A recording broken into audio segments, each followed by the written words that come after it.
Hi good morning అండి. అందరు బాగున్నారనుకుంటున్నాను. మరొక వీడియోతో మళ్ళీ మీ ముందుకు వచ్చేసింది మీ శిరీష. ఏంటంటే ఈరోజు శనివారం కదా, నేను ఒక నామాన్ని ప్రాక్టీస్ చేశానండి, దేవుడి నామాన్ని.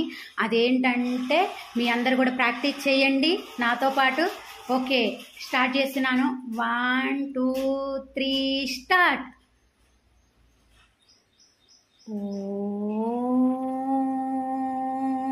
నమో వెంకటేశాయ. ఓం నమో వెంకటేశాయ. ఓం నమో వెంకటేశాయ. చాలా బాగుంది కదా ఫీలింగ్. నాకు కూడా చాలా హ్యాపీగా ఉంది. మీరందరూ కూడా భగవంతుని నామస్మరణతో మీరందరూ కూడా చాలా మంచిగా ఉండాలని కోరుకుంటూ ఈ వీడియో తీయటం జరిగిందండి. Thank you watching this video. Thank you friends.